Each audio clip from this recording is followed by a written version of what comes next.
Awesome. Well, everyone, welcome back to a very exciting episode of the Storybox podcast. Today, I have the father of functional medicine on the show, believe it or not. That's what he's known as. His name is Dr. Jeffrey Bland. Now, for those of you that don't know who he is, he's a clinical biochemist. He's known as the father of functional medicine. He's an immunity expert, which we'll no doubt get into. Founder of the Institute of Functional Medicine, IFM, and Personalized Lifestyle Medicine Institute, PLMI. I'm not great with acronyms, so you have to forgive me there, Dr. Bland. He's a best-selling author, thought leader, educator, entrepreneur, speaker, and big, bold health president, among many, many other things as well. Dr. Bland, can I welcome you so much to the Storybox podcast today? Jay, I can't tell you how much I appreciate both what you're doing and the chance to have this conversation with you. The pleasure is all mine, my friend. You just said a moment ago that you believe that life is one great big story. And I said not long after that, we are both kindred spirits in that respect. I couldn't agree with you more. So today I cannot wait to unbox all the wisdom, the advice, and your own story that you carry with you. My very first question for you, before we dive further into your backstory, why you do what you do and all the wisdom, is what does success look like for you?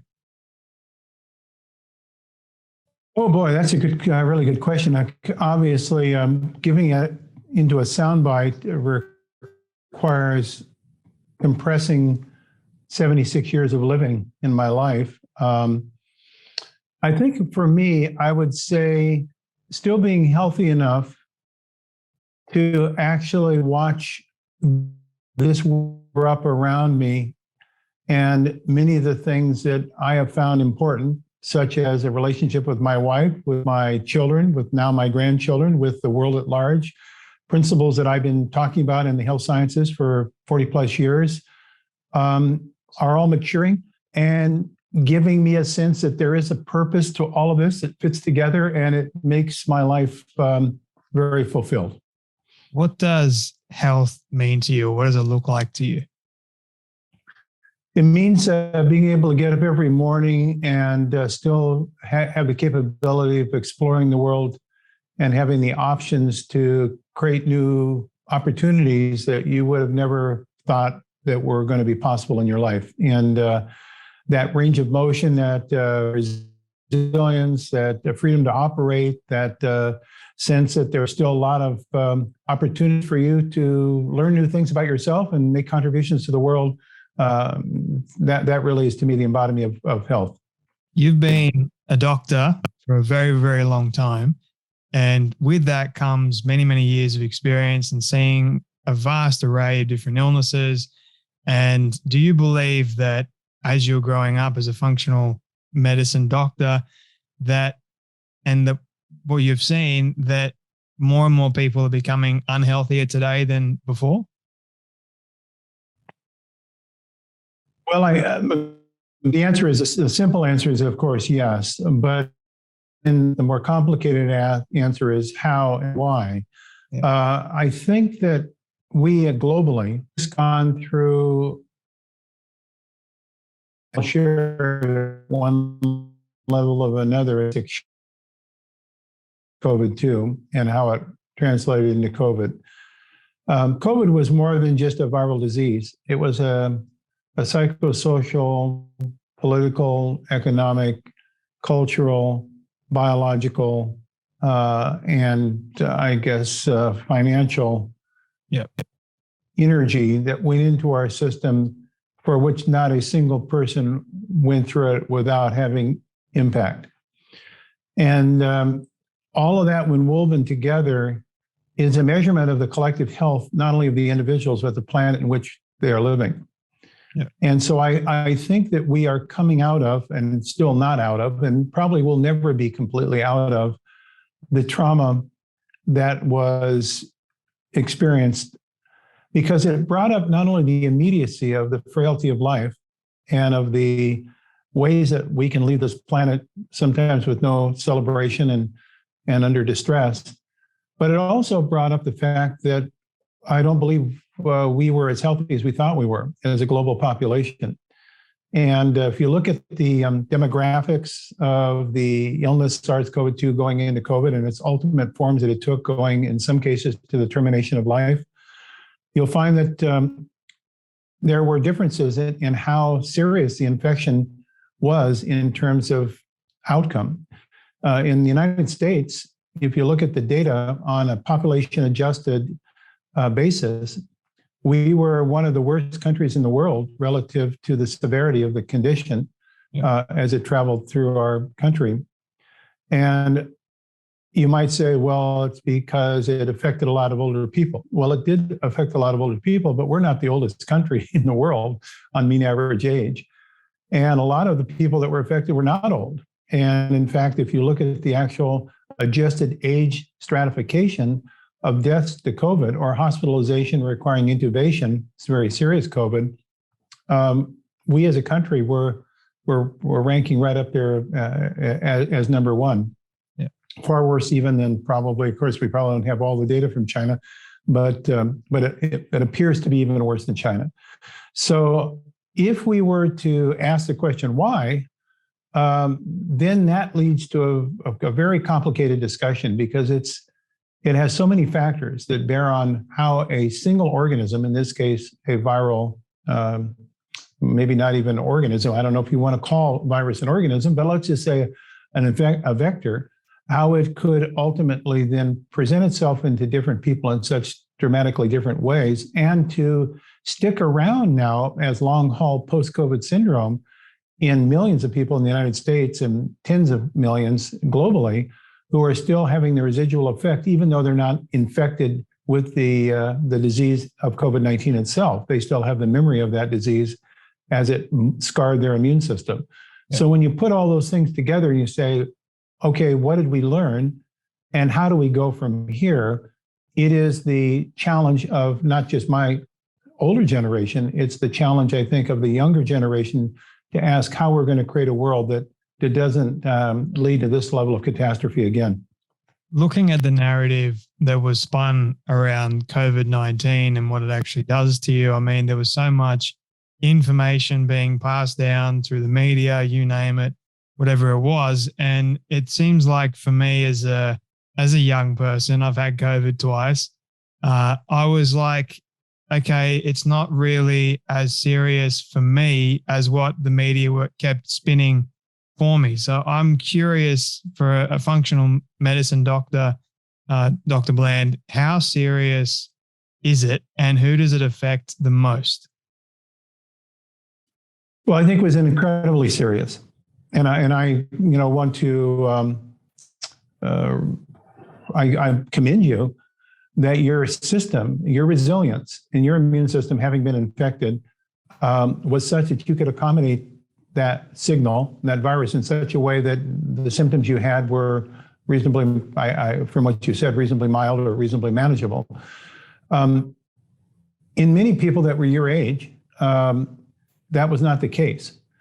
And, in some of those individuals, you say, well, that was because they were in immunosuppressing drug therapies, like they had cancer or they had some serious autoimmune disease and they were taking drugs that were suppressing their immune system. And that is true. Those people were at higher risk. But there were a lot of other individuals who thought they were reasonably healthy, that when they were infected with that virus, they didn't escape. And they were mortality statistics. But for those that did escape, many of them have pretty serious residual symptoms of fatigue, brain fog, muscle pain, respiratory problems, blood coagulation difficulties, cardiovascular problems that are still with them in very serious ways. And they thought they were pretty immune to this condition because they were young and they thought fit and healthy. But then when we start to explore actually more what that really meant, not what they thought, but what was actually present, we start to recognize, no, they really weren't as healthy as they thought they were in terms of their immune vigilance, their immune resilience, their immune plasticity, meaning its capability of responding to a foreign substance like SARS, was not up to speed. And if it's not up to speed, then you have a different potential outcome. For me, I was just like, get out of my body. That was my sort of philosophy. I'm like, this isn't going to beat me down. I mean, if you were to hear my whole medical history story, Dr. Bland, you'd be kind of shocked. But then again, you'd be like, okay, well, this is just another illness for Jay. It's not going to keep him down. It'd be fine. But I do understand there were so many people out there that did suffer enormously with COVID, and it did a lot of damage to their system, and especially their immune system. And I guess I wanted to bring up the subject of natural immunity when it comes to something like COVID versus human enhancing things. Does that actually help at all, or am I completely wrong? Or is natural immunity the best option going forward, or is taking drugs or putting a vaccine in our system, is that going to help at all? Well, again, I don't see that question in my mind as being one or the other. I think that there is, as is always the case, I think in life, technologies are there to be used at the right time in the right place for the right purpose. And I don't care what the technology is. If you need a hammer, then you probably don't want a saw. Both hammers and saws are useful, but you got to use them for the right thing. So when we think of viral infections, and I happen to have worked at one time in the 80s for a two-time Nobel Prize winning laureate, Dr. Linus Pauling, who won a Nobel Prize both in chemistry and in peace. And he was a magnet for really remarkable people doing remarkable things around the world. So when I spent my 2 years on sabbatical as a professor in running a research lab at his facility, the Linus Pauling Science and Medicine Institute in Palo Alto, I had the opportunity to meet a lot of remarkable people. One of those remarkable people had worked with Albert Schweitzer and was with Albert Einstein in actually traveling the world to get smallpox vaccinations to occur because smallpox had historically been the single most prevalent killer of humans in history.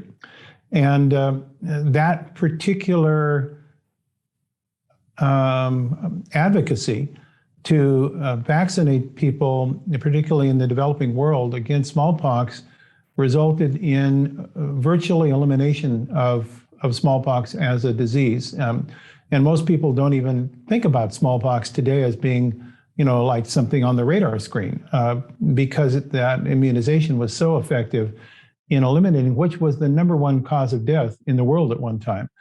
And so I think that you could also use the polio vaccine as an example. I grew up as a child in the 40s with some of my classmates ending up getting polio. And in one case, ending up in what we called an iron lung, which is a pretty dismal way to have to lead your life with a mechanical device breathing for you and your body all enclosed. And we pretty much eliminated polio with the vaccines. And so I think that the right technology applied at the right time can have a tremendous positive benefit. But with that said, natural immunity, as you've described it, is our best 24/7, 365 defense against all sorts of things, not just infection, but injuries, against exposure to foreign chemicals, exposure to allergic substances, exposure to toxic thoughts, because post-traumatic stress is tied how we respond to it by our immune system's resilience. So I think that your construct that your point that you're making, that natural immunity is where we should start, is, to me, a little bit like asking me the question, a similar question, maybe not quite as weighty, would be, what do I think about nutritional supplements? Can you take nutritional supplements to produce optimal health and not worry about anything else? Yeah. And there was in our body literature a number of years ago, this would be, now probably 30 years ago, a book called Life Extension. And it was written by Dirk Pearson and Sandy Shaw, who became quite popular on the world's theater as celebrities, in which their concept was, and they were fairly young at the time, that as long as you took the right amounts of nutritional supplements, you could do anything you wanted. You could eat all the kind of foods, live the kind of lifestyle, drink as much alcohol, smoke. You didn't really have to worry about any of that as long as you took this wide array of nutritional supplements. The magic pills. And that's real. Yeah, and they actually, in their book, were some photographs in their home of these really almost like containers of nutritional supplements were sitting around that they would take handfuls of. And that actually fueled early on, and so this again was about 30 years ago, that fueled a lot of the nutrition supplement growth in the industry. But then it was found over time that was a false assertion. Sandy Shaw and Dirk Pearson were not that healthy as they started going older. And that the data really didn't support you could do anything you want and just take nutritional supplements as your defense insurance policy. And so people started coming back, as they do now, to saying it all starts with eating right food, the food that was grown in the right soil, that had the right ecosystem. Then from food, you might want to build down your personalized nutritional program by selected supplementation, but you don't start with supplements and then eat junk. And I think that is the right kind of balance for how we use different things in different ways for the promotion of optimal health. How do we know whether or not our immune system is resilient? Is it based on whether or not we get sick all the time, or whether or not we're able to fight off certain diseases? Is that the basis to look at it? Well, I think that's historically the way people have looked at it, but I think that's a very limiting view of what we now know about the immune system. We've often thought that the immune system was just there to kind of guard us against infection. Yeah. But as we've learned more and more, and when I say we, I mean the collective body of immunology researchers and clinicians, it's starting to become very clear that the immune system is throughout every cell, in every organ and every tissue of our body. Our immune system is doing surveying activities and asking how the body is working and communicating. And in fact, the immune system is one of only three things that are constantly sampling the outside world and telling the inside body how to work 24/7, 365. What are the other two? The other two are the nervous system and the microbiome, the intestinal and lung microbiome, these organisms that live on the mucosal tissues of our body that are exposed to the outside world, either air when we breathe in the lungs and respiratory tract, or in our gut when we eat and drink. And so those three systems, the immune system, the gut and respiratory epithelia that has the microbiome, and then the nervous system are all crosstalking. They're all interwoven. And they're constantly sampling the outside world, and they're telling our body how to respond. All the cells in our body respond to those messages. And they respond as if the immune system and the nervous system are saying that all is not friendly, that we're at war and we ought to pull out the guard and start doing battle, then all of our cells in our body start doing the battle. And that then produces a situation that we call inflammaging. We start being in a chronic inflammatory state. It's as if the god of war, the color of red, Mars, suddenly has appeared in our body, and we're fighting with inflammation at a chronic level against offenders that may not even be there. It just may be a false messaging. This is what relates a lot to autoimmune disease. When our body starts to look like it's allergic to itself and starts attacking itself, it's because the immune system has gotten the message that it needs to be on guard and it needs to do battle. And when it does so, it's doing battle. It's sometimes having bystander activity against our own body cells, which produces tissue injury. And it could be tissue injury in the brain, like with a nervous system, like multiple sclerosis, or it could be in the joints, like rheumatoid arthritis, or it could be in the pancreas, like type 1 diabetes, or it can be in the gut, like inflammatory bowel disease. These are all manifestations of an immune system that becomes imbalanced, not because it's necessarily fighting a virus or bacteria, but because it's got confused intelligence relative to the outside world and how it's sampling it. So the gut and the nervous system, they all work together with the immune system to keep diseases from basically making you sick. Is that right? Is that the way I understand it? Exactly right. And well before you get sick, I think this is something that I think we're starting to wake up to understand. There is something in the United States, as I recall, like 20 million people who have different types of autoimmune diseases. There are like more than 80 different diagnoses under that family. Oh. But if you actually look at the number of people who have what we call pre-autoimmune disease, which would be symptoms of autoimmune disease that are not yet fully diagnosed, they're just like chronically ill, But the doc says, well, you don't have a disease. I don't know exactly what's wrong with you. You're just kind of a state of not doing well. Those pre-autoimmune conditions constitute a great number of our population, particularly women, which seem to have higher prevalence of these conditions than do men. And so if you really start asking how many people are walking wounded with these problems of an imbalanced immune system, it is far greater than the number of people that actually have immune diseases like autoimmune disease. And so we started to try to evaluate how you get a handle on that. How does a person know how their immune system is working? And through our work, we've developed a kind of a simple questionnaire. We call it the immuno-identity questionnaire, that based on the symptoms and history that a person fills out this questionnaire, we can kind of get a first approximation of what their immune state is, what we call immuno-identity is. There's 5 different immuno-identities we've isolated. And that then allows us to better understand then how do you manage that immune state of that individual so that they can get rebalanced because they're in a state of imbalance. And that questionnaire, by the way, that quiz, we call it the Immune Identity Quiz, is actually on our website, our Big Bold Health website, that people can take and will give you a response as to what your immunological type is and how that then relates to things you might want to do to improve your immune function. I'll make sure the link for that website is in the show notes. But this is something that I am very fascinated by because I've got autoimmune in my esophagus. So I've got eosinophilic esophagitis, I think it's called, which is nasty. So, and I can't seem, no matter what I've tried to do, no matter what my gastroenterologist has, he's just basically told me to take a steroid to get rid of it, but it's still there. And it's everything else. Like I've tried other holistic methods. I've tried natural. I've tried other, an MD telling me this is what you should do, medicines you should take. Still there, still annoying. I've changed my diet so many times, Dr. Bland.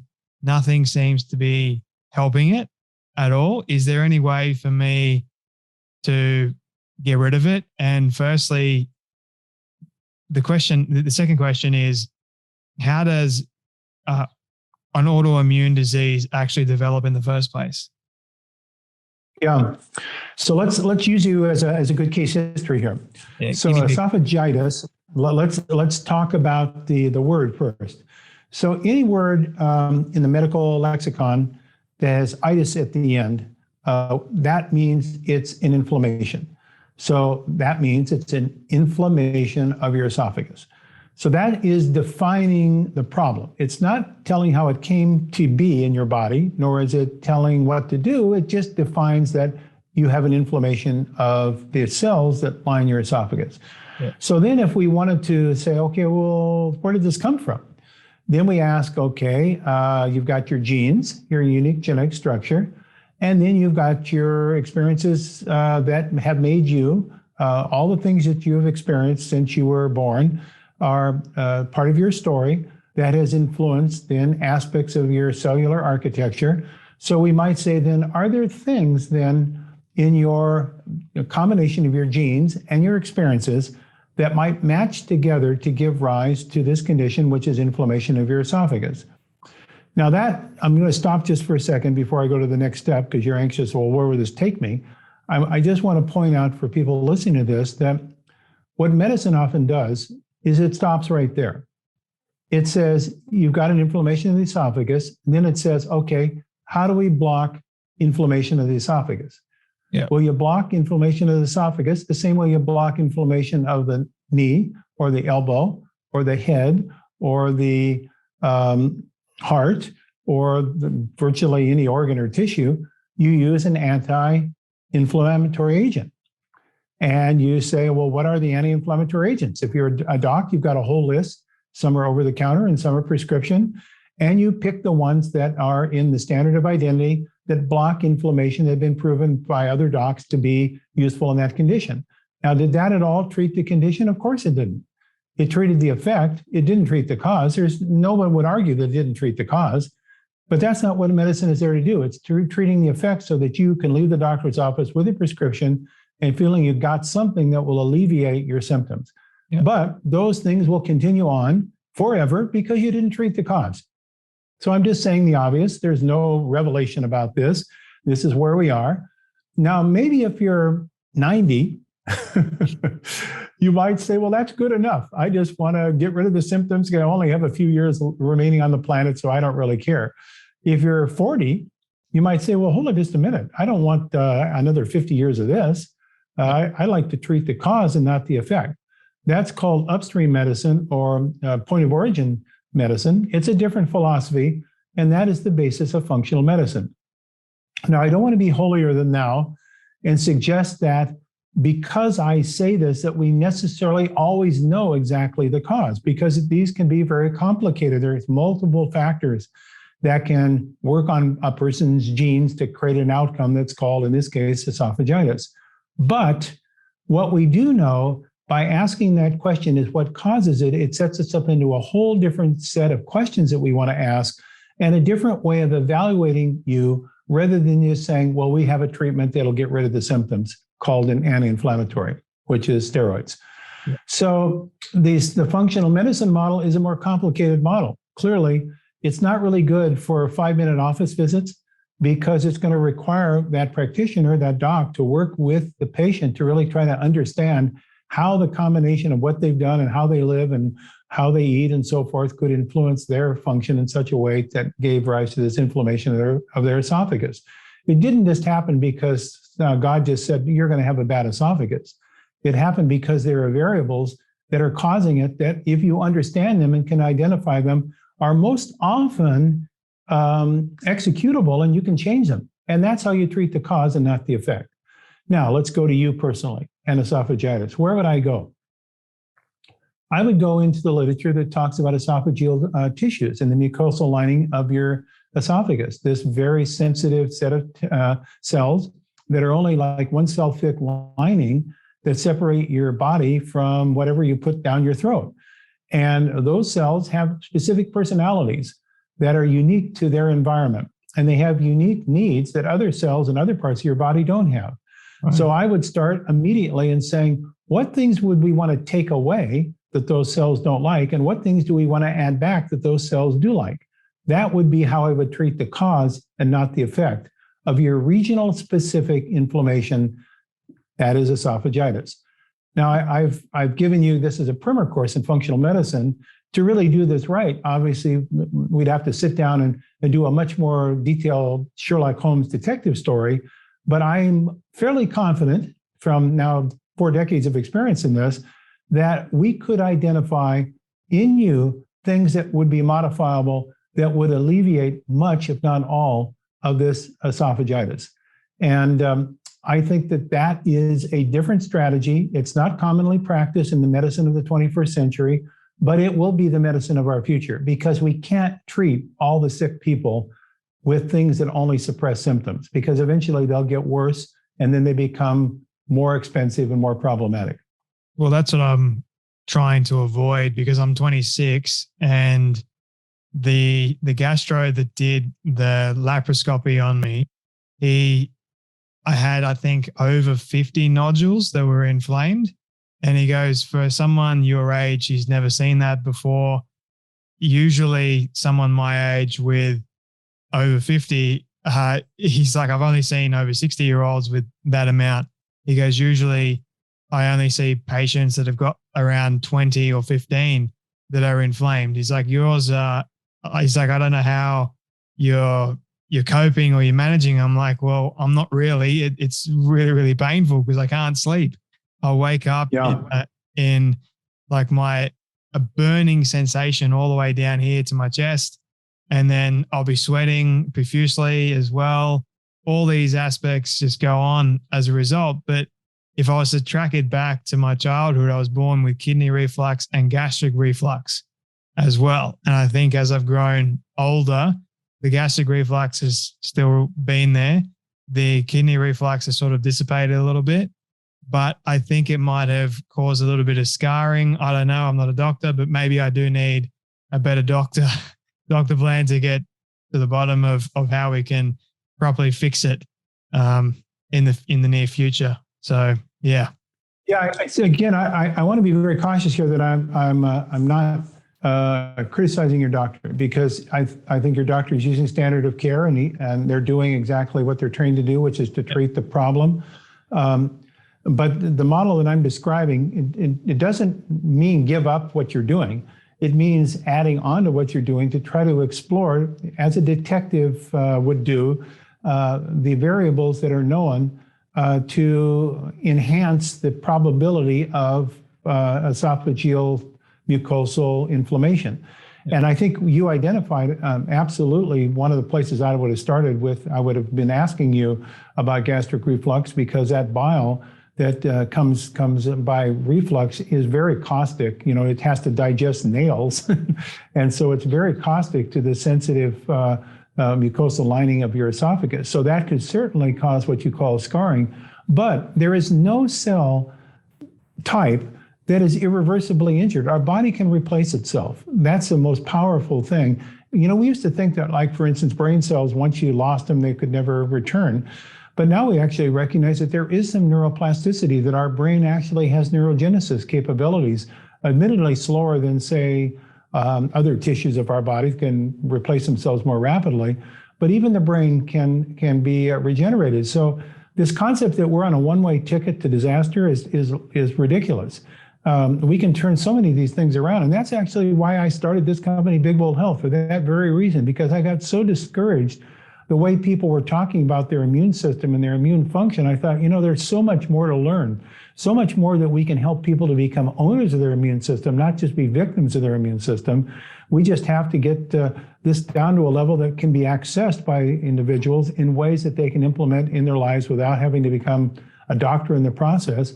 And that's really was the whole advocacy of starting Big Bold Health. I really didn't need to start another company in my life, but I just felt that there was this unmet need to take what we're learning and make it accessible to people so they could change the course of living.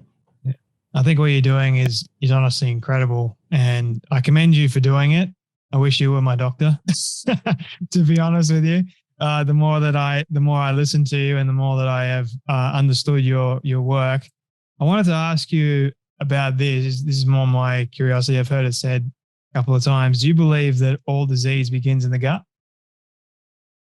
Well, you know, Hippocrates said that over 2,000 years ago. And I think at the time, people thought that maybe that was a little exaggeration. But it is very, very interesting over particularly the last 10 to 15 years, how much we're learning about how the gut microbiome and what's going on in the gut is influencing all of our health, our behavior, our attitude, our outlook, our clear thinking, our liver function, our sore joints, our flexibility. I mean, it's much more than just the intestinal tract. It's influencing the whole of our body. And the reason for that is very simple. And it's fascinating when I bring this up, quite honestly, just to kind of give a little parenthetical insight. Years ago, when I started talking about this, and by the way, it was in 1985, was the first time I gave a seminar for doctors on the gut's immune system, the so-called gastrointestinal associated lymphoid tissue, the gut's immune system. It turns out that in 1985, when I started this discussion, most docs who came to my educational meetings didn't have a clue that there was a lot of this immune system going on in the gut.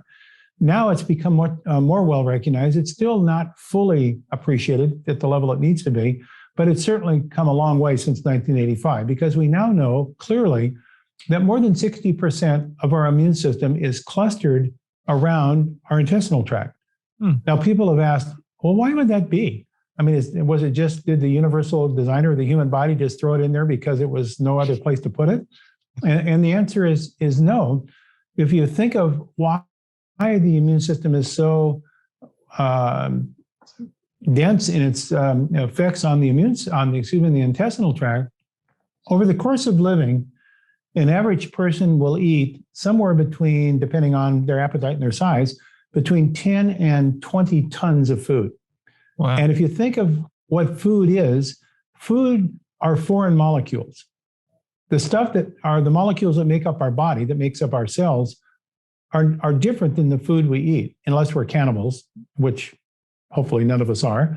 So that means you're eating plants and animals that have a different constitution than you have. And so your body has to make a decision what to let in and what to keep out.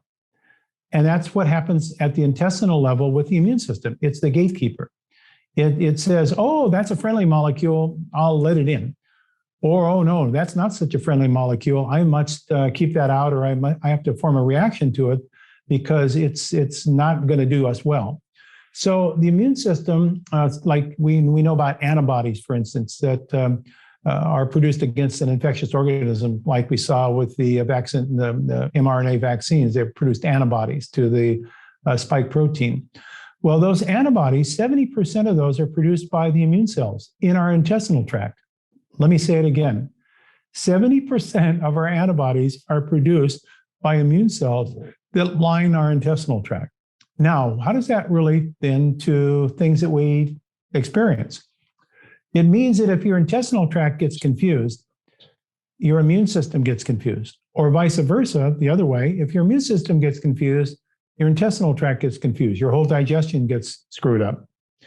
And so this interrelationship between our food, our digestive process, the microbes that live in our intestine, and by the way, people don't know this, but the weight of microbes in an average human body makes it about the second or third largest organ in the body. It's not actually an organ. It's just a group of cells that are working, hopefully on our behalf, but not always. Sometimes they're working in our liability. But we have something like 5 or 6 pounds of living organisms in our intestinal tract. And there are 3 kinds of organisms you can have. You can have what are called symbiotic organisms. Those are friends. They make vitamins, they make immune acting substances. They're friends to your intestinal immune system. Those are called symbionts. Then you have this next class that are called commensals. Those are bacteria that live in your intestinal tract that they don't do you harm, but they don't do necessarily a lot of good. They just take some real estate and they're kind of just neutral. Then you have the third type, and those are the ones we really worry about, and those are called the parasitic bacteria. And those can produce mischief in our intestinal tract, and they can be producing even disease or poisoning us, like we get with some salmonella organisms with food poisoning. They can be damaging. Now, it turns out, this is a little factoid, in 1 gram of stool, in an average gram of stool, that's a pretty small amount of stool, you have more microbes in that gram of stool, more bacteria, than there are stars in the known universe. What? Let me say it again. Yes. There are more bacteria in a gram of stool than there are stars in the known universe. It's like 10 to the 14th per gram, 10 with 14 zeros after it, 1 with 14 zeros. And the personality of that microbiome that's reflective of those bacteria is going to have a very dramatic effect on your immune system that's going to tell the rest of the body whether you're in a friend state or in an enemy state. And so we, with our Big Bold Health programs, are really focused at the first level of defense, which is our gut immune system, through trying to harness our gut microbiome to be our friend. Now, how do you do that? Well, it turns out that there are specific nutrients that have been discovered that are helpful in restoring and making our microbiome a friend and getting rid of those parasitic bacteria. These would include prebiotic fibers, from specific foods. This would include a family of various what are called phytonutrients, plant-derived nutrients that are members of the flavonoid or polyphenol family. It has names like quercetin, fisetin, hesperidin, lutein, diosmin. There's a whole family of these.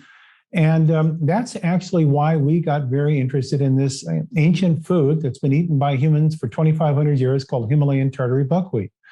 Himalayan Tartary buckwheat, which is this ancient food, obviously coming from the Tartan region of China, which is on the foothills of the Himalayan mountains, was eaten by people for over 2,500 years in the Asian culture. It turns out that it has very, very high levels of these immune active phytochemicals that I mentioned, phytonutrients, and very high levels of these prebiotics. And it may explain in part why people that have lived historically in these regions of the world who have not much modern medicine and live pretty simple lives are members of what has been called the blue zones. I don't know if people are familiar with that term, the blue zones. This was coined by a gentleman by the name of Dan Buettner, who wrote a best-selling book called The Blue Zones from the studies he'd been done. And the blue zones are places around the world where people historically and commonly live over 100 years of age and really don't have a lot of modern medicine. And the reason that it's called the blue zones is that when they were identified, they used a blue Sharpie pen to circle them on the map. So they just called them blue zones. And they include the Himalayas, they include places in Costa Rica, they include Vilcabamba, they include Ecuadorian highlands, they include an interesting one is a place which doesn't fit into these other kind of locations that I just mentioned. It's Loma Linda, California. Yeah. Now, what's unique to Loma Linda, California? That's right. It's Seventh-day Adventists. It's right in LA County. And the people that live there have much longer life expectancies than their neighbors that don't live in Loma Linda. They eat this, they drink the same water, they go on the same freeways, but they have entirely different health outcomes because they're vegetarians. And so when we start thinking about the blue zones and then contextualizing what these diets do, they improve the gut microbiome, which improves immunity, improves resilience, which led us then into this Himalayan tartary buckwheat story. And now we're the only people in the United States that have grown now organically certified Himalayan tartary buckwheat. And it's amazing when people start using this as to how it has a positive impact on their immunity and on their function and their sleep and their even things like depression are better managed because their gut microbiome is more friendly. So this is a revolution in thinking actually that we're starting to see emerge. It's great that you mentioned Dan Buettner because I just recently spoke to him. I think it was last week, I believe it was. So I got a full-on in-depth dive into the blue zones, what they were, the diet, all those things. The Himalayan buckwheat, I'm curious about. So if you were to, do you just eat it straight as is, like when you turn it into sort of like a bread form or that sort of thing? Or do you need to, in order to activate those prebiotics, probiotics like you were talking about, do you need to turn it into resistant starch at all? No, actually, it's very, very interesting to look at the history of how the Himalayan tartary buckwheat has been used historically. It's almost always put into some kind of a baked good or a good that's exposed to heat. But what we have found is that if you liberate those phytochemicals by sprouting, they become very, very bioavailable, but bioactive. So we've actually produced concentrates of the Himalayan tartary buckwheat that you can actually put the concentrates into different forms, like in shake mix or into a powder delivery form.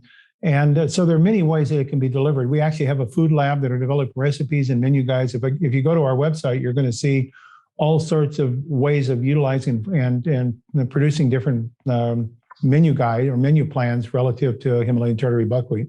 Oh, that's very interesting. So even if you're in Australia, you can order it? Yeah, absolutely. Yeah, we've got quite an interesting international group of people back on this ancient food now. It's very fascinating. I'm gonna have a look at this. This is fascinating. So to sort of round out this conversation, I wanted to ask you a couple more questions, Dr. Bland. This is fascinating stuff. I'm a huge geek with this kind of information. When it comes down to diets and foods and things that we should be eating versus things that we shouldn't be eating, I mean, there's a lot of information out there, so many diet fads, you name it. What do you recommend people eat and follow?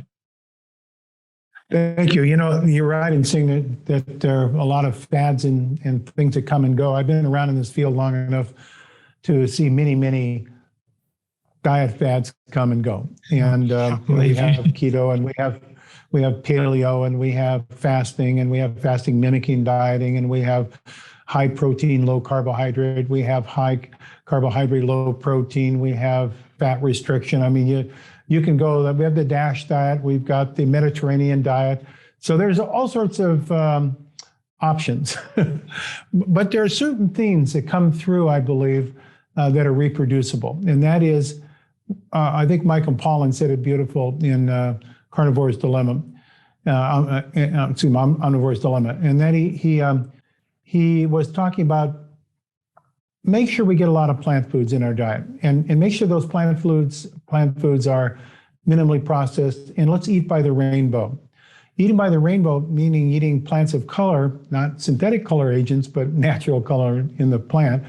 Then each of those coloring agents is a unique phytochemical or combination of phytochemicals, all of which have their own unique physiological benefit.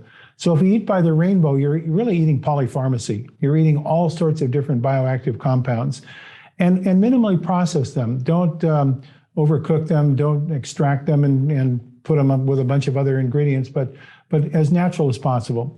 Use animal products as part of your diet if you care to, but use them in lean and organic or natural derived forms. Stay away from highly processed meat products, and we found people eating more and more processed meats, and the data is pretty clear that high levels of processed meat products are not good. They translate into various health problems and challenges on one's immune system. People ask often about dairy. Dairy is great, but I would say it should be probably whole fat dairy and in moderation. It shouldn't be as a major part of your diet, but consumed with moderation. And as it relates to grains, I think grains are well and good as whole grains as long as you are not gluten sensitive. And there are many people that do have reaction to gluten that's an adverse type of allergic immune reaction. And so I would be somewhat cautious about overdosing with gluten-containing grains. These are basically cereal grains. It's one of the nice things we like about Himalayan tartary buckwheat. Although the name has wheat in it, it's not a wheat at all. It has no relationship to wheat, and it has no gluten. So people can. It's actually a fruit seed as contrasted to a cereal grain. And so there are products that you can consume that are gluten-free as flour substitutes. And then I would say that the other thing is omega-3 fats. You want to make sure you're getting these friendly fats in your diet that can either come from cold weather vegetables that are rich in alpha-linolenic acid, or from various fish and fish products. We live here in the Pacific Northwest of the United States, so we're salmon snobs up here, close to Alaska, and a lot of fishing. So we believe in omega-3 fats from fish, but you can obviously get it from other sources as well, even supplements. But I think omega-3 fats are definitely health promoting as contrasted to long chain saturated fats that solidify to be hard fats on the counter at room temperature. So I think that these are some guideposts, no matter what your diet persuasion might be. These principles I've just described, I think, are proven to work. And if you look at the Mediterranean diet studies that have been done with virgin olive oil, free-range chicken, fish, fresh fruits and vegetables, moderate whole grains, the data is quite clear that people that are on those types of diets do better metabolically. They live longer, they live healthier, they have better immune systems, and it's a good guidepost to go from. I think there's a doctor that I was looking at. I think his name's Tim Spector. I think it is. Oh, yeah. Yes. Yeah. So he was describing getting that rainbow of different vegetables. And I thought it was interesting. I'm like, how in the world am I going to find that many different colors with vegetables here in Australia? And I'm like, do I even like them all to begin with? But he's like, there's so many out there. It's not really, really hard to find if you look. And it's also interesting as well. I was gluten-free for a while, and then I started eating like sourdough. So I went to the shop and I would buy the packaged sourdough, and then I'd still get inflammation from that. So then I found a place up here where I live where the guy actually uses unrefined grains, the proper stuff. And the sourdough is like the best I've ever had, believe it or not. And it doesn't cause any inflammation one bit. Yeah. I feel so much better when I eat it, and it tastes great at the same time. So I'm happy about that. Yeah. But, and I think you said something very important there. Eating well doesn't mean eating poorly or eating without good taste.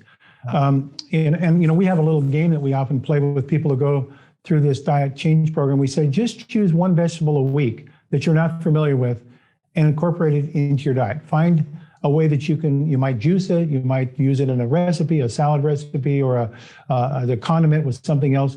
Just introduce one a week. And what you'll find is you'll broaden your base of your eating habits. You'll get into other ethnic cuisines. You'll have a lot more fun. You'll have a lot more variety, and you'll have a lot better health. What's your favorite food? Well, it depends upon the day. It could be sushi and Japanese food one day. It could be Latin American food, beans and rice another day. It could be salmon and a vegetable salad that is another day. I believe in variety, but I also believe in staying close to the earth and eating as if I want to be healthy at 100. Do you have a guilty pleasure at all? Oh, sure. Everybody does. Yeah. And that's good to have that. And it's good to use it in moderation. It's a part of the whole program. What's your guilty pleasure? I'd have to say it's more baked goods that I like natural berries. I like to put baked goods and natural berries. So sweet rolls or muffins. That's kind of my deal. Are you a cookie man? Oh yeah, I'm an oatmeal cookie guy. That's for sure. Yeah, I'm with you on that one. You should see the I get these things called, they're not good for you at all, Dr. Bland. So don't judge me at all for this. It's quite bad guilty pleasure. But I get like these thick cookies. They're insane. Inspired from New York. And then they're wild. Like they're sounds very interesting. They are very, very interesting cookies, believe it or not. I only get them very sparingly, believe it or not, because they send me over the edge. That I would use. Sounds like a celebration. Yeah, they're big time. We all need to celebrate life. Just so that celebrations don't become commonplace. Then they lose their celebration. And otherwise, it'd just be boring. I mean, I want to enjoy life as much as possible. Obviously, being mindful of health, and health is wealth. They say if you don't have your health, you got nothing. So being mindful of that fact, but also enjoying and letting loose a little bit. So like I said, sparingly. But anyway, two quick final questions for you, Dr. Bland. What do you love the most about yourself and your story? Well, I think people who have known me for years say that I am the proverbial storyteller. So I must love being a storyteller. And, I'm an extrovert, you can probably tell. And I'm time urgent. I'm a guy that's always doing more than I probably should be. Drives my wife crazy at times. But after decades of marriage, I think she's kind of gotten used to it. But I think what I really like about myself is the ability I've traveled over 6 million miles in my life, all around the world, many times. And the opportunities to have these experiences with other people, to learn from them, to see how magnificent the human species is with all the things and skills that people have and the things they do, and then to be able to tell those stories later to others. It's just, it adds magic to my life. Yeah. Can only imagine the amount of stories that you've got hidden away. And unfortunately, we didn't have time to get to all of them. I'm sure one day we'll just unbox little bit by little bit for everyone. I'd love to have you back, Dr. Bland, and just unbox more of those stories that you've got. But my final question for you, this is my all-time favorite question. I love asking all my guests at the very end. It is a hypothetical one, but I want you to imagine with me for a moment that you've been able to reach the age of 100. I have no doubt that you will get there. Just imagine that your family and your friends have decided to put together a film for you of everything you've ever said and everything you've ever done. Don't ask me how in the world they got it all. We'll call it magic for the sake of argument. But they've been able to get it and show it to you on your 100th birthday. What do you want that film to say and to show about your life? Yeah, I've actually did an exercise in a course I went to many years ago, which asked a similar kind of question. It made it very simple. They asked us, this was when I was in my 40s, I think, and they said, I want you each to write down what you'd like to have on your tombstone. And I want you to put it in an envelope, seal it up, and come back and look at it years later.